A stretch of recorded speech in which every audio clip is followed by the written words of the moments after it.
El pasaje bíblico de hoy, Primera de Juan capítulo 3, versículos 7 al 9. Hijitos, nadie os engañe. El que hace justicia es justo, como Él es justo. El que practica el pecado es del diablo, porque el diablo peca desde el principio. Para esto apareció el Hijo de Dios, para deshacer las obras del diablo.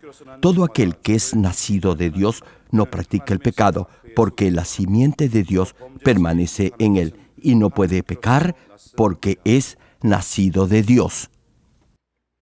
Amados hermanos en Cristo y estimado público, Primera de Juan capítulo 3, versículos 7 y 8 menciona: hijitos, nadie os engañe. El que hace justicia es justo como Él es justo. El que practica el pecado es del diablo, porque el diablo peca desde el principio. Para esto apareció el Hijo de Dios, para deshacer las obras del diablo. Hermano, cuando hay esta clase de versículos en la Biblia, le pido por favor que los grabe con letras de sangre en su corazón. Escuche bien esta parte del pasaje. El que practica el pecado es del diablo.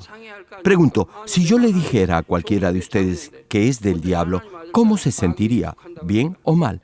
Muchos se sentirían heridos, ¿cierto? Se preguntarían, ¿por qué el reverendo me ha dicho eso? Sin embargo, Dios en su palabra dice que el que peca es del diablo. A ver, una pregunta, ¿quién es del diablo? Todo el que practica el pecado es del diablo. ¿Recuerdan este episodio? El Señor estaba hablando de su muerte a sus discípulos. En ese momento, Pedro lo reprendió por hablar así. Entonces el Señor, volviéndose, dijo a Pedro: quítate de delante de mí, Satanás.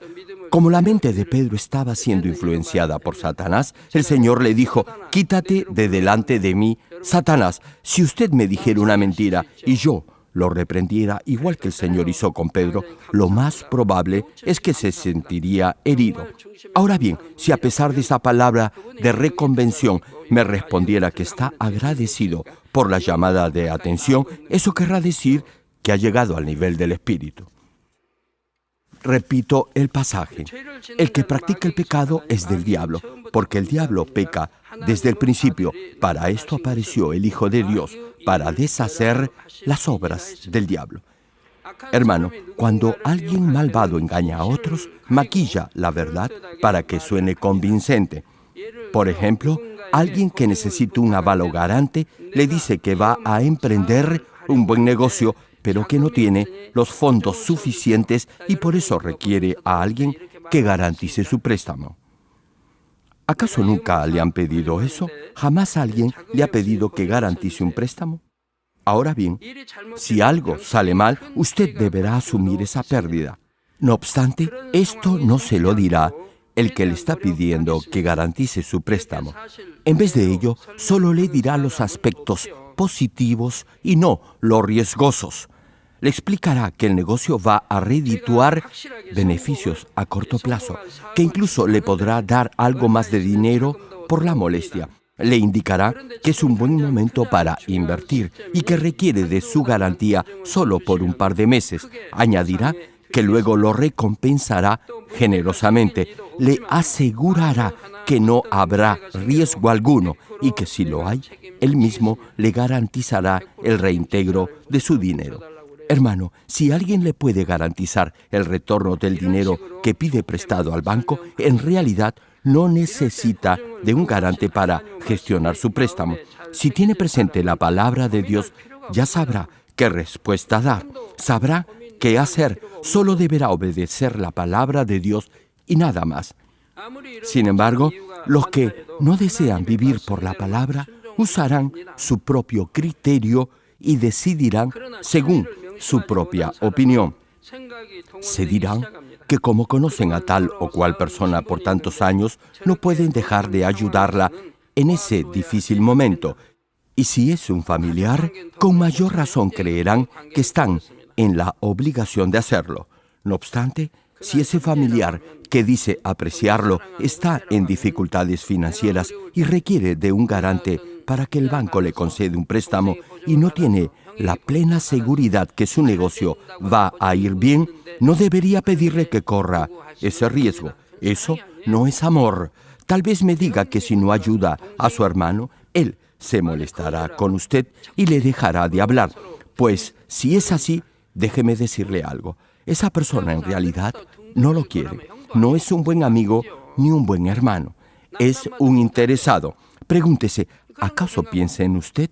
¿Qué pasaría si las cosas no van bien? No solo él, sino también usted y toda su familia se irían a la quiebra. En realidad, no debería pedirle ese favor. Recuerden, ese no es amor. Si en verdad es su hermano o su amigo, no podría pedirle algo así. Jamás podría pedirle que sea aval o garante de un préstamo. Repito, ¿qué pasaría si las cosas no van bien? Usted y toda su familia perderían su dinero. No piense que será cruel si no le presta dinero o no accede a ser su garante. Tampoco deberá sentirse avergonzado por haberse negado. Al mismo tiempo, deberá también aprovechar esa ocasión para examinar su corazón a ver si el ofrecimiento de pagarle más dinero por ser su garante ha movido dentro de usted algo de codicia. No importa el lado bueno que le quiera buscar. Si sale como aval o garante de alguien, estará desobedeciendo la palabra de Dios y será algo tonto si lo hace. Imagínese hacer algo sabiendo que eso lo separará de Dios. ¡Qué tonto! ¿Verdad? Y eso además le traerá consecuencias nada agradables. Y no podrá decir que alguien lo sorprendió y lo engañó. Ya se lo estoy advirtiendo. No preste dinero, ni sea garante o aval de otra persona. No importa si es su hermano de sangre o un amigo de años. No lo haga. No se olvide, si desobedece la palabra, Dios no lo podrá proteger, ni podrá proteger sus finanzas. Repito, si no obedece la palabra de Dios, Dios no lo podrá bendecir. No importa si dice que ama al Señor, si desobedece, Él no podrá ayudarlo ni protegerlo. Jonás era un profeta de Dios, pero desobedeció a Jehová y trató de huir de él. Sin embargo, una tormenta lo alcanzó. Si no se hubiese arrepentido, hubiera muerto ahogado en el mar. Hermano, ya basta de echarle la culpa a los demás por sus propios pecados. Basta de ser tan inmaduro. La verdad es que se ha dejado engañar. Solo usted es responsable de las consecuencias por haber desobedecido la palabra de Dios. Usted peca porque Satanás lo tienta y lo hace en forma sutil. Incluso pondrá en su mente miles de pretextos que justifiquen su pecado. Jamás le dirá que el pecado lo va a esclavizar ni que lo va a perjudicar. Nunca le dirá que Dios odia el pecado. Le dirá que pecar es algo normal y que no le hará daño. Satanás es experto en justificar el pecado. Incluso le dirá que es bueno vivir por la palabra de Dios, pero que, como usted no es pastor, no deberá ser tan radical, que, como Dios es amor, entenderá si de vez en cuando peca porque la carne es débil. Le insinuará que en la actualidad vivir de esa manera ya no es pecado, o que, como es nuevo creyente y aún no tiene una fe firme, podrá pecar sin problema. Lo hará creer que, como va a la iglesia, Dios siempre lo perdonará, que por ser joven todavía tiene derecho a divertirse un poco más, y que cuando el pastor menciona que si peca va a ir al infierno, se refiere a los que pecan mucho o a los que cometen pecados graves como matar a alguien. Además, le dirá que podrá pecar y luego arrepentirse, y no tendrá problema alguno, así que podrá divertirse y estar bien con Dios.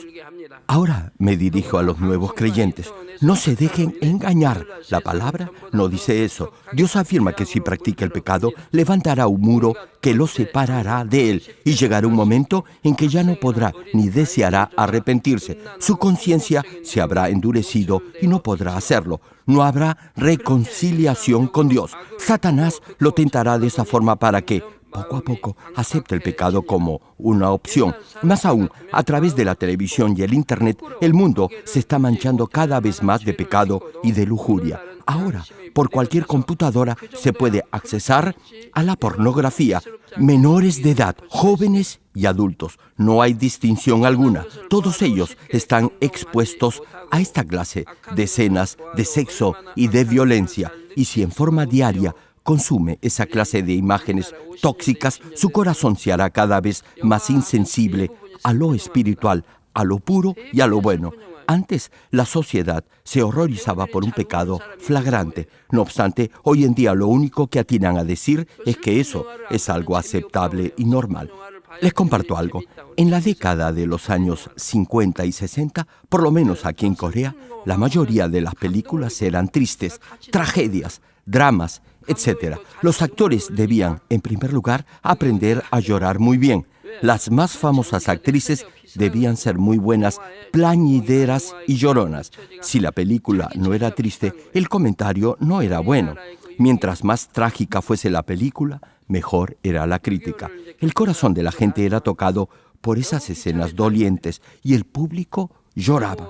Se identificaban con el papel de los actores. Los que han vivido la guerra de Corea recordarán lo dura que fue esa época. Incluso sobrevivir era difícil. Con eso les digo todo. No había alimento. Se comían las raíces del pasto o césped y la corteza o el tronco de los árboles. Había mendigos por doquier y la gente literalmente moría de hambre. En invierno muchos morían congelados. Como la mayoría habían vivido esa época trágica y de pobreza absoluta, las películas tristes los impactaban. Decían, repito, que esos films eran buenos. Hoy en día, el público evita ver esa clase de películas. Y no solo me refiero a los no creyentes. La conciencia religiosa de los cristianos también ha cambiado. Hoy en día, si hacen algo en contra de la voluntad de Dios, no lo consideran pecado. Simplemente argumentan que como otros cristianos lo hacen, ellos también lo pueden hacer. En la iglesia dicen que aman a Dios, pero luego en sus acciones buscan su propio beneficio egoísta. Perjudican e injurian a otros en beneficio propio y se justifican diciendo que no tenían otra alternativa porque estaban atravesando por una situación crítica. Hay algunos que arguyen esta clase de pretextos. No obstante, hay otros más descarados que ni siquiera se toman la molestia de inventar alguna excusa. A pesar que han perjudicado materialmente a otros, no sienten el mínimo remordimiento. No tienen vergüenza. Cometen adulterio y se excusan diciendo que lo hicieron porque se sentían solos. Otros culpan a los demás arguyendo que ellos fueron las víctimas, que fueron seducidos o seducidas, que ya habían planeado casarse y que por eso no pensaron que era malo tener relaciones sexuales antes del matrimonio. Pregunto, ¿quién les dijo eso? ¿Por qué culpan a otros de sus pecados? Hay algunas muchachas que han tenido relaciones sexuales pretextando que lo hicieron por lástima o conmiseración. ¿Se imaginan qué excusa más ilógica y tonta? La muchacha sabía que fornicar es pecado y que ese pecado la llevaría al infierno. Aún así, lo hizo. Yo, en realidad, no puedo entender eso. Pecan y luego inventan pretextos para justificar su pecado. De cualquier forma, la palabra de Dios no cambia. Y la norma de justicia de Dios para ser salvo tampoco cambia. Tal como advierte la palabra, no deberá dejarse engañar por el maligno. Hermanos, a pesar que la maldad y el pecado se incrementen día a día en este mundo, los hijos de Dios vivirán como luz que brilla en medio de la oscuridad. Dios envió a su único Hijo a este mundo para que muriera en la cruz, no para salvar a los que voluntariamente se revuelcan una y otra vez en la inmundicia del pecado. El Señor llevó la cruz para liberarlo de la atadura del pecado, para liberarlo del poder de Satanás y del infierno, no para que continuara viviendo en el pecado. El Señor llevó la cruz para darle fuerza y poder a fin de vivir una vida recta de fe, tal como lo hizo nuestro Señor Jesucristo. Amados, Primera de Pedro, capítulo 5, versículo 8, dice: «Sed sobrios y velad, porque vuestro adversario el diablo, como león rugiente, anda alrededor buscando a quien devorar». Una pregunta: ¿qué hace un león cuando está hambriento? Ruge, ¿cierto? Ruge tan fuerte que algunos dicen que su rugido hace temblar los árboles y los montes. Creo que los que dicen esto ganarían el primer premio en un concurso de mentirosos.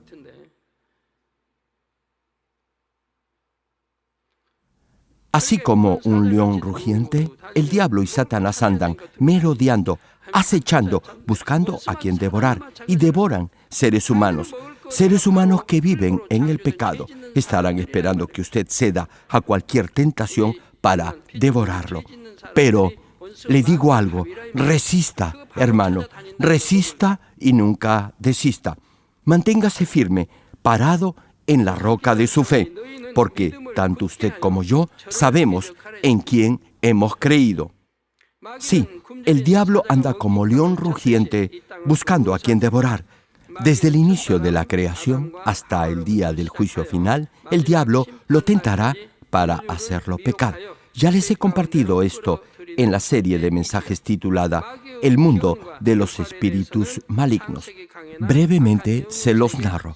El arcángel Lucifer se corrompió por su vanidad, es decir, por su arrogancia, y quiso exaltarse como Dios, esto es, quiso ser adorado. Ese arcángel tentó y pervirtió a muchos otros querubines y ángeles. Hizo que 1/3 de todos los ángeles se rebelaran contra Dios. Sin embargo, a pesar que Lucifer era un arcángel de alto rango y con mucho poder, nunca podría haber vencido a Dios, quien lo había creado. Hermano, Dios creó al querubín grande, protector, al que puso en el santo monte de Dios. Dios no creó a Satanás, Dios creó al arcángel de luz. Como decía, Dios derrotó y confinó a todos esos ángeles rebeldes en la oscuridad del abismo. No obstante, luego de un tiempo, Dios liberó a algunos de ellos, incluyendo a Lucifer, con un determinado fin: para el cultivo del ser humano. Dios los dejó que permanecieran en el aire, es decir, en el segundo cielo, y los usó como instrumentos para perfeccionar al ser humano. Desde ese momento, esos espíritus malignos han tentado al hombre, pero lo han hecho dentro de los límites que Dios mismo les ha fijado. Tal como menciona el apóstol Pablo, esos espíritus tienen una autoridad delimitada por Dios y no podrán sobrepasarla. Por eso, todos los que vivimos en Cristo somos más que vencedores. Por fe, ya tenemos la victoria en esta guerra espiritual. Sin embargo, la arrogancia de Lucifer lo ha vuelto brillantemente estúpido. No se da cuenta del triste final que le espera. Todavía cree que puede vencer a Dios, pero como no se le puede enfrentar, ataca a lo más preciado de Dios, es decir, a su creación, al ser humano que el mismo Dios Trino creó a su imagen y semejanza. Por eso, el diablo promueve e incentiva la maldad que hoy en día impera en este mundo. Solo como ejemplo, usted va a un casino, juega y pierde. Pierde varias veces. Ahora bien, su esposa lo conmina a dejar el juego. No solo su esposa, sus hijos, en fin, toda la familia le pide que deje de jugar. Pregunto, ¿les haría caso? 9 de cada 10 personas no escucharán el ruego de la familia. ¿Saben por qué? Porque el que juega creerá que la próxima vez que apueste recuperará todo lo perdido. Hermano, los ludópatas o adictos al juego empiezan así. No dejan el juego porque desean ganar dinero fácil. Creen que llegará el día en que finalmente ganarán.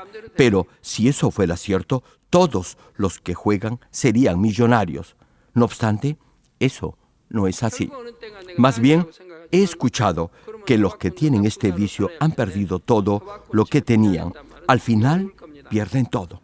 Es igual que Lucifer. Al final, perderá. Por eso, mientras tiene poder en esta tierra, continuará incentivando la maldad y la perversión en todas sus formas. Lucifer tentó a Eva y Adán para que comieran del fruto del árbol de la ciencia del bien y del mal. Y en el tiempo del Antiguo Testamento hizo que se persiguiera a los siervos de Dios a fin de impedir la obra del reino. Cuando el Señor Jesús vino a este mundo, este mismo Lucifer instigó a gente malvada a crucificar al Señor. El diablo hace que la gente accione en el pecado. Usted comete el pecado, pero el diablo es quien lo lleva a pecar y usted le obedece. Los vocablos Satanás, diablo, demonios y principados, potestades y huestes espirituales de maldad en las regiones celestes, cada uno de ellos tiene un significado diferente. Cada uno se refiere a una diferente entidad de maldad, jerarquías de autoridad. Ya les he compartido esto anteriormente. Satanás acciona e influye en el espacio como las ondas de la radio y pone pensamientos de maldad en el corazón del ser humano. Satanás es invisible, pero a través de esas ondas espirituales que están en el aire, influye en la mente de las personas y mueve las pasiones carnales, la naturaleza pecaminosa que hay en su mente y lo incita a pecar. Satanás controla su mente a través de sus pensamientos. Hermano, en la medida en que tenga maldad en su corazón, Satanás controlará sus pensamientos y sentimientos. Por eso, si crece en su nivel espiritual y se despoja de la maldad interior, el maligno no podrá influir en su mente ni en sus pensamientos. Satanás podrá controlar solo al ser humano carnal, no al espiritual. Continuando con la prédica, el diablo es quien lo induce a pecar de obra siguiendo los pensamientos de maldad que hay en su mente. Tal vez se pregunte, ¿quién ha puesto esos pensamientos inicuos en su mente? ¿Quién puede controlar e influir en su mente y en sus pensamientos? ¿Quién? ¿Quién? Es Satanás quien lo hace, hermano. Satanás es quien pone en su mente la intención de pecar y el diablo es quien lo induce a poner en acción ese pensamiento y lo lleva finalmente a pecar de obra. Como les decía, los ángeles inicuos que se rebelaron contra Dios fueron confinados al abismo y aún están allí. No obstante, unos pocos de ellos fueron liberados a fin de cumplir con la providencia del cultivo del ser humano. La Biblia dice que 1/3 de todos los ángeles se rebelaron con Lucifer. No creo que puedan imaginar cuántos fueron. Digamos que cuando retorne el Señor, la población mundial sea de 7 billones o más de habitantes. Cada ser humano, sea o no cristiano, tiene un ángel. Además, los creyentes tendrán un ángel adicional en el cielo, quien llevará un registro de todo lo que hace en este mundo. El ángel asignado en este mundo es para cuidarlo y protegerlo. Ahora ya podrán tener una ligera idea del inmenso número de ángeles que hay. A través de la historia hemos visto cómo el diablo constantemente incita y seduce al ser humano a pecar y a desobedecer a Dios. Cada vez que un siervo de Dios se levanta para predicar la palabra del Señor, el diablo instiga a personas perversas para oponerse. Incluso intentan matarlo. Si sabe esto de antemano, no tendrá temor alguno y le será fácil superar y vencer toda oposición. Les comparto algo. Cuando he salido al extranjero a realizar megas cruzadas, algunos de los medios de comunicación de Corea y misioneros de este país de otras denominaciones se han opuesto y han querido interferir con mi ministerio. Pero, a pesar de esa oposición, el resultado ha sido obvio. Ha sido una total y completa victoria de Dios. A mayor oposición de Satanás y de sus secuaces, mayor será la victoria del Señor. Cuando incluye en la ecuación al Señor, el resultado final será siempre la victoria. Y sin saberlo, los que habían intentado obstaculizar la cruzada fracasaron y más bien la hicieron más conocida. Recibimos publicidad gratuita. Hermanos, hasta el diablo obedece a Dios. ¿Cuántos dicen amén? Desde luego, estos opositores no se daban cuenta que era Satanás quien los estaba instigando. La mayoría piensa que uno mismo es incitado a pecar. No creen que Satanás es quien los induce a pecar. Sin embargo, toda obra o acción que no es buena viene de Satanás. Incluso hay quienes dicen que son cristianos, pero no viven por la palabra de Dios. Más bien, viven en el pecado. Eso es obedecer al diablo. Aquellos que conocen la palabra ya no deberán ceder ante ninguna tentación del diablo. Ustedes ya son hijos de Dios y no deberán obedecer nunca más al diablo, el enemigo de Dios. Espero que todos estén siempre alertas y vigilantes, parados, firmes en la roca de la fe y con sus ojos espirituales bien abiertos. Es mi permanente oración que lleguen a derribar todo argumento que se oponga a la palabra de Dios y que se esfuercen en su carrera de la fe, que nunca desmayen, que jamás bajen los brazos en su marcha hacia la mejor y mayor de todas las recompensas en el cielo, la Nueva Jerusalén. Amados hermanos, en 1 de Juan capítulo 3, versículo 9, el apóstol Juan continúa advirtiéndonos del pecado y dice así: todo aquel que es nacido de Dios no practica el pecado. A ver, hermanos, una pregunta: ¿quiénes han nacido de Dios? Levanten la mano todos los que han nacido de Dios. Levántenla más alto para que los pueda ver. Ya la pueden bajar. Escúchenlo bien, todo aquel que es nacido de Dios no practica el pecado. Hermano, si peca, entonces no es hijo de Dios, es hijo del diablo. He visto que todos levantaron sus manos cuando pregunté si han nacido de Dios. Eso quiere decir que aquí no hay alguien que practique el pecado, ¿verdad? Al menos deben haber llegado a la roca de la fe. Gracias doy a Dios por los que, con una conciencia limpia y con pleno conocimiento de causa, han levantado sus manos, dando testimonio que son, en verdad, hijos de Dios y que no viven en el pecado. Repito el pasaje: todo aquel que es nacido de Dios no practica el pecado, porque la simiente de Dios permanece en él. Pregunto, ¿quién no practica el pecado? ¿Quién? Sí. El que es nacido de Dios no practica el pecado, porque la simiente o semilla de Dios permanece en él. Es decir, la semilla está viva. Finaliza la cita. Y no pueden pecar porque es nacido de Dios.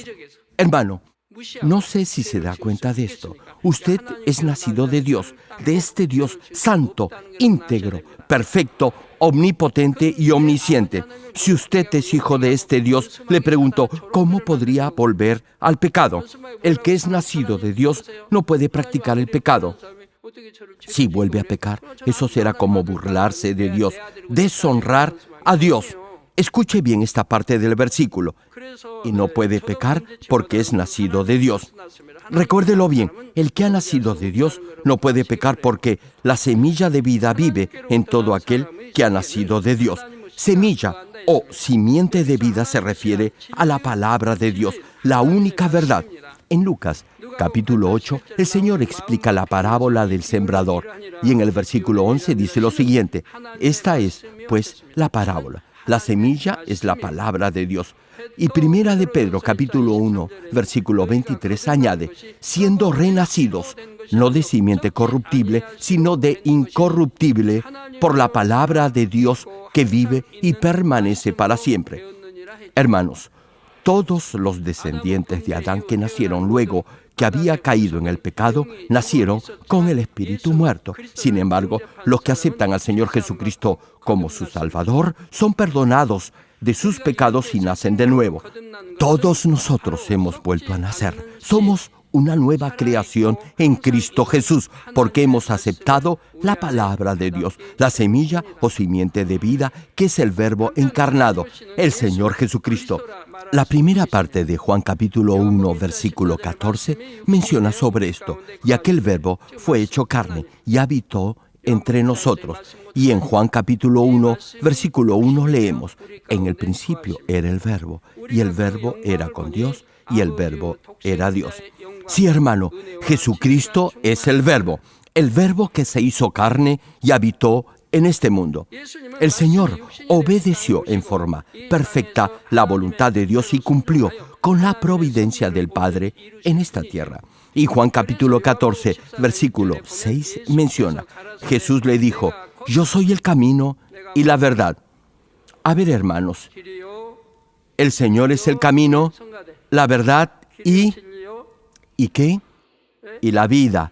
Nadie viene al Padre sino por mí, tal como está escrito. Nadie, absolutamente nadie, puede llegar al Padre si no es a través del Señor Jesucristo. Nadie puede entrar al cielo ni tener vida eterna si no es por medio del Señor Jesucristo.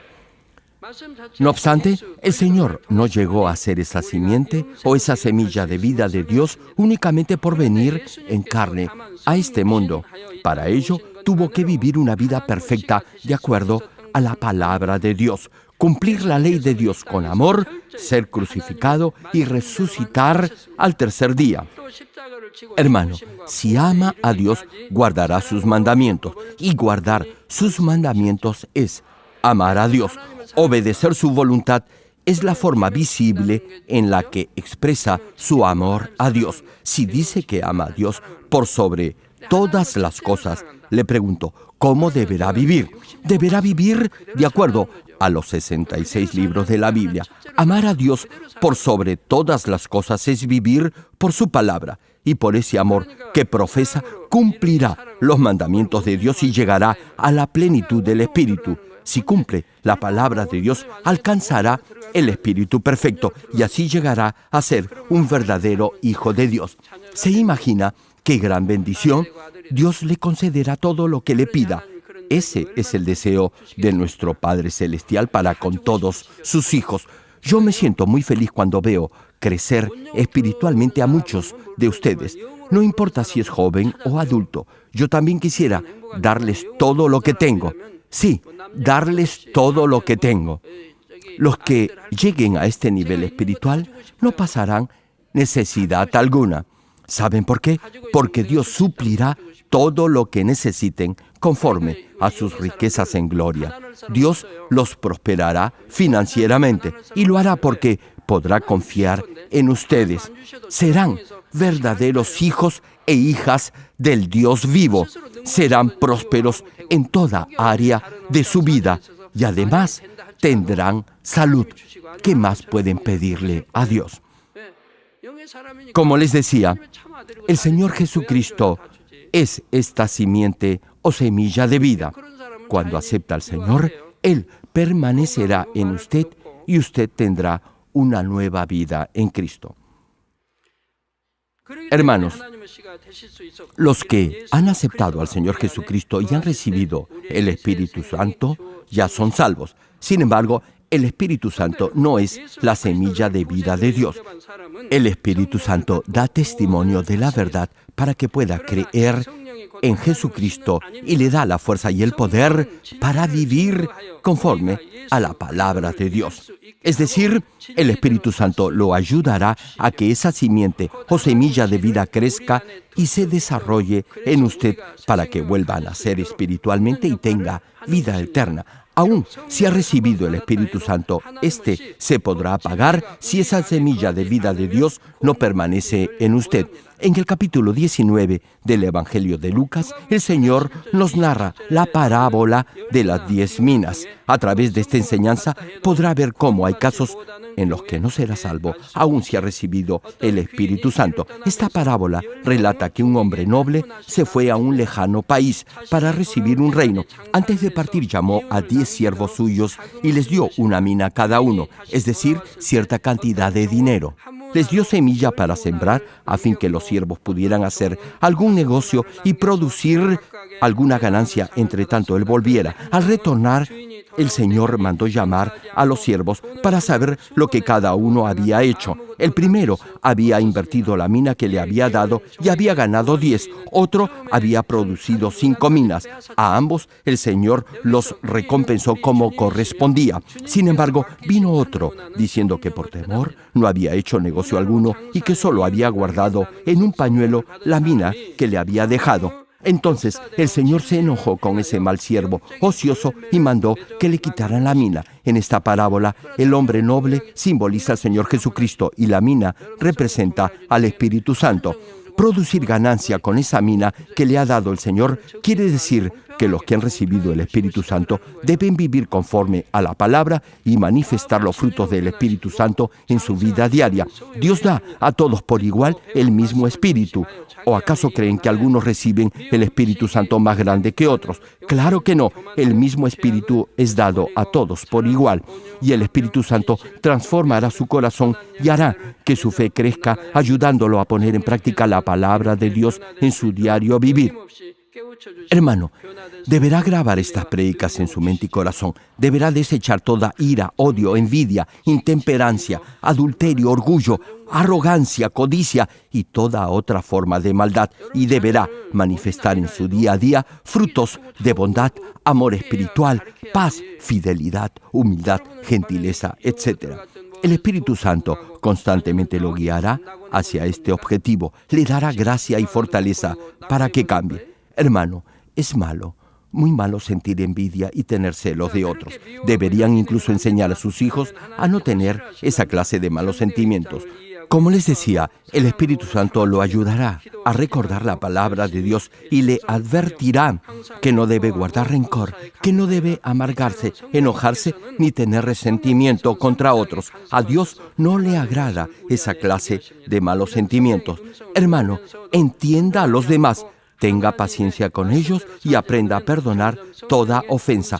Ore constantemente y sea fiel a la palabra, a su pastor y a su iglesia. Esté siempre alegre y dé siempre gracias en toda circunstancia. Si no obedece la voz del Espíritu Santo y no vive por la palabra de Dios, la voz del Espíritu Santo poco a poco se irá diluyendo y con el tiempo la gracia del primer amor que sentía por el Señor desaparecerá.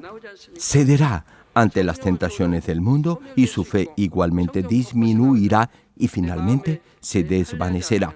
Tal cual le fue quitada al siervo ocioso la mina que guardó en un pañuelo, así el Espíritu Santo le será quitado. Sí, hermano, el Espíritu Santo se puede apagar. Primera de Tesalonicenses capítulo 5, versículo 19 dice: no apaguéis al Espíritu. Esta es palabra de Dios. Hermano, si no circuncida su corazón, es decir, si no lo limpia del pecado, el Espíritu Santo se apagará en usted. La parte final de Primera de Juan capítulo 3, versículo 9 añade: y no puede pecar porque es nacido de Dios. Recuerde que si en verdad es hijo o hija de Dios, no podrá pecar. Si peca o si tiene el deseo de pecar y cede a esa tentación, entonces usted no es nacido de Dios, sino del diablo. Hermano, en esta guerra espiritual, el enemigo no toma prisioneros. Deberá aferrarse más a Dios, hacer suya la victoria que el Señor ya le dio en la cruz del Calvario y derrotar a Satanás. Ya les he mencionado esto antes. Cuando trabajaba en la construcción, me costaba mucho levantarme en las mañanas, así que el Espíritu Santo me despertaba muy temprano para que pudiera asistir a la oración de la mañana. Pero 3 veces no hice caso a la voz del Espíritu Santo. Luego el Espíritu ya no me despertó. Eso me chocó. El Espíritu Santo me estaba despertando para orar, pero ya no lo hacía porque no le había hecho caso. No había obedecido, pero no me di por vencido, no me abandoné. Me propuse recuperar mi relación con el Espíritu Santo. Más bien, me arrepentí y ayuné. Ayuné por 3 días.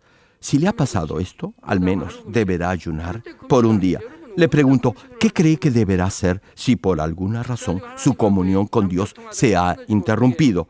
Pues deberá restablecerla cuanto antes. Será un tiempo de arrepentimiento y de ayuno, y así recobrará su intimidad con Dios. Si permanece impávido ante esa situación, su comunión con Dios no le volverá por arte de magia. Para mí, no tener comunión con Dios es morir. Volviendo al versículo, y no puede pecar porque es nacido de Dios. Hermano, este versículo expresamente señala que todo el que nace de nuevo, al aceptar a Jesucristo como Señor y Salvador, no debe ni puede practicar el pecado. Si ha nacido de Dios, deberá tener esa semilla o simiente de Dios en usted. Y si la tiene, el Espíritu Santo claramente lo hará discernir la voluntad de Dios. Conocerá el corazón de Dios, experimentará en forma personal su amor, conocerá la verdadera bondad y el verdadero amor. Incluso si pecar le produjera millones de dólares, nunca cedería a esa tentación porque ya habrá conocido algo que va más allá de los sentidos y de lo natural. Habrá conocido el corazón de Dios, de su Padre Celestial, y eso no tiene precio. No obstante, aun si tiene esa semilla de vida en su corazón por haber aceptado al Señor Jesucristo como Salvador y haber recibido el Espíritu Santo, a veces podrá pecar antes de haber llegado al nivel de la santidad. En este proceso de perfeccionamiento, su mente carnal y su misma carne desearán pecar, y si no está alerta, podrá ceder a la tentación. Sin embargo, si prosigue llenando su corazón con la palabra de Dios, con la ayuda del Espíritu Santo, podrá despojarse de todo deseo y de toda obra de la carne, y así llegará a reflejar el carácter del Señor Jesucristo y podrá, con toda confianza y seguridad, afirmar que ha nacido de Dios. Termino el mensaje. Amados hermanos en Cristo y estimado público, la semilla que Dios siembra en el corazón de sus hijos es su palabra, y el Señor Jesucristo es el verbo, es decir, la misma palabra. Otra designación para la semilla de Dios es la semilla de vida. Ya muchos saben acerca de esta semilla de vida. Esta semilla no está solo en los hijos de Dios, sino en todo ser humano. No obstante, cuando el pasaje de hoy señala porque la simiente de Dios permanece en él, se refiere expresamente al momento en que esa semilla de vida se ha reactivado o ha vuelto a vivir en el momento en que recibe el Espíritu Santo luego de haber aceptado al Señor Jesucristo como Salvador. Esto quiere decir que ya es hijo de Dios porque su Espíritu ha vuelto a nacer del agua y del Espíritu. Tal vez se pregunte cuándo murió su Espíritu. Luego que Adán pecara, tal como Dios le había advertido, ciertamente morirás, su Espíritu murió y Adán se volvió un ser carnal. Es decir, su espíritu ya no estuvo activo. Sin embargo, esa semilla de vida no desapareció, tan solo estuvo como dormida, cubierta por todo lo carnal.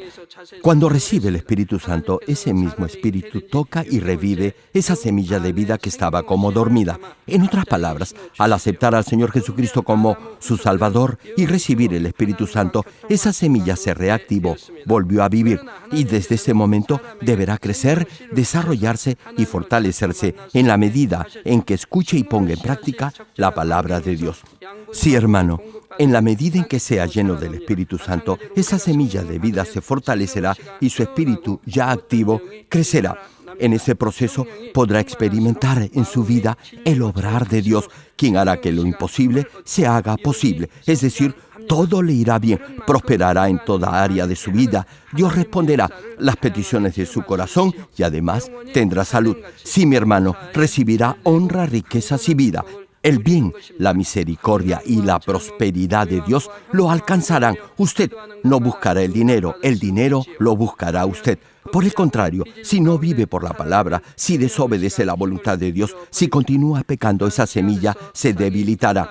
Por eso, a menos que en forma constante y diaria nutra esa semilla de vida con la palabra, la semilla morirá.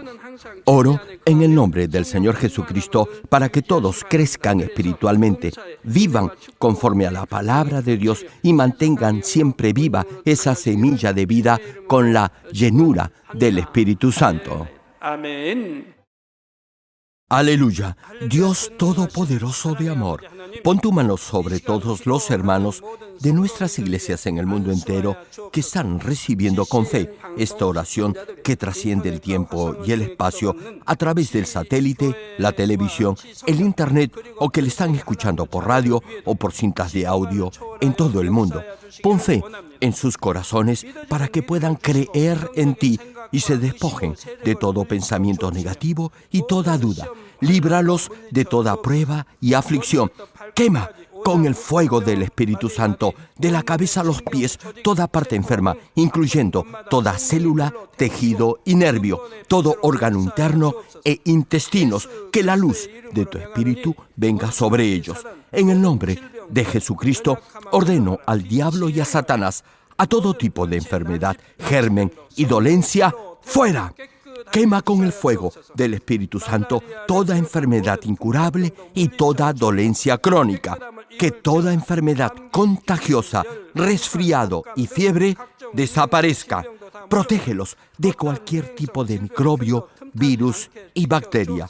Sánalos de todo tipo de cáncer, incluyendo cáncer al estómago, al pulmón, al hígado, cáncer de mama, cáncer al útero, al intestino y toda otra enfermedad como el SIDA, leucemia, apoplejía cerebral, presión arterial alta y baja, enfermedades cardiovasculares y pulmonares, diabetes, enfermedades propias de la mujer, enfermedad a la tiroides y toda clase de inflamación. Quema con el fuego del Espíritu Santo toda polio, derrame cerebral, artritis y hernia. Que todo tipo de dolor de espalda, de cabeza y toda clase de neuralgia desaparezca. Libéralos de toda epilepsia, autismo, depresión, neurosis y enfermedades mentales y de toda clase de parálisis. Que los cojos y tullidos se levanten y caminen. Restaura la vista y el oído. Que los ciegos abran sus ojos, los sordos vuelvan a oír y que los mudos empiecen a hablar. Libéralos de todo tipo de accidente. Restaura los huesos rotos. Sana toda quemadura. Libéralos de toda adicción a las drogas. Regenera los nervios, tejidos y células muertas. Revive a los muertos. Bendice a los que no pueden tener hijos. En el nombre del Señor Jesucristo, ordeno al diablo y a Satanás, al príncipe de la potestad del aire y a toda fuerza del mal, fuera. Todo espíritu maligno, inmundo, de engaño, espíritu de mentira, espíritu de división, de tentación y todo otro espíritu de iniquidad, fuera. Ato a toda fuerza de la oscuridad y de maldad, y que la luz de tu Espíritu descienda sobre ellos. Padre, fortalécelos para clamar en oración y dales poder para desechar todo pecado y llegar a la santidad. Que tengan salud, que sus almas prosperen y que sus familias sean evangelizadas y vengan al Señor. Protégelos de todo tipo de accidente y bendícelos para que tengan una vida de éxito y prosperen todo. Guarda y protege a todos tus hijos y sus hogares, centros de trabajo y negocios con el muro de fuego del Espíritu Santo. Da a los estudiantes sabiduría y perseverancia y pon en sus corazones el anhelo de estudiar y progresar. Guarda sus corazones y pensamientos de todo lo mundano y siembra en ellos un ferviente amor por el Señor. Dios, bendice a tus hijos y que todo lo que hagan sea para gloria tuya, que con toda confianza puedan testificar que han conocido al Dios vivo.